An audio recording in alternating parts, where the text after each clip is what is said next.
So the Bagua deerhorn knife, these are wooden ones that James has made. In reality they'll be metal. We did do a clip of James working with this would be metal steel knives. Lots of hooks, lots of blades. This would be a blade, this would be a blade, this would be a blade, this would be a blade, this would be a blade. All these edges would be blades, and obviously the points. And if I can borrow James, the kind of things you can do is cut and hook. And any change of direction, so I've hooked and cut here, and as I change direction that cuts and hooks. Any change of direction causes a damage on the other person. They're quite amazing weapons.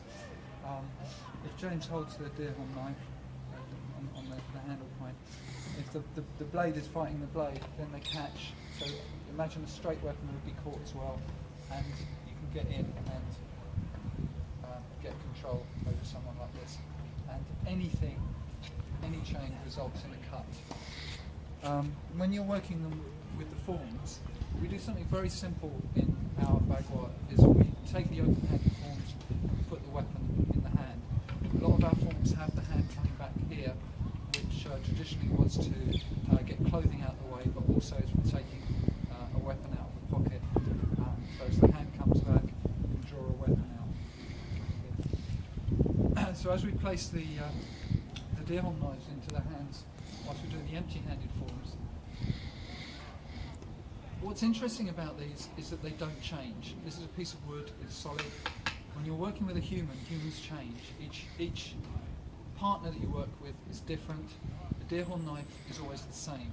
So like a weight trainer working with weights, there is a difference between working without weights and working with weights. There's a difference, the way that the body responds.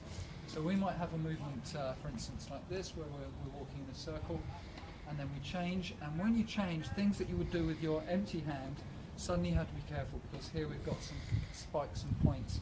And so the distance of the arms from the body is different.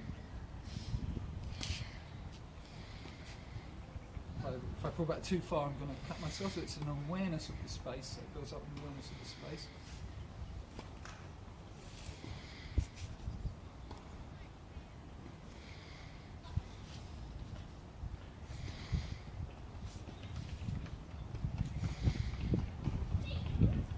So these are a teacher, a good teaching tool. And one of my teachers has pointed out that a good modern equivalent of this is the Southeast Asian, Filipino, Indonesian kerambit. So we have a practice kerambit here, and we work with them a lot, because you get the same effect as these different parts. So I'll just put these down, and I'll get James here. So if we are fighting, again, the kerambit can cut, slash, and hook, and get control. Just any movement results in a cut, much more than with a straight knife. As I change direction, and if we're fighting, it's strike.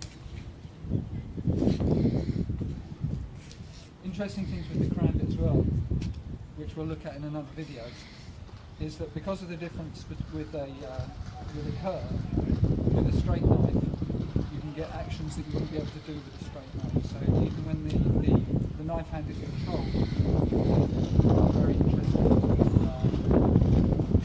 control movements that, in conjunction with the wrist releases we were looking at before.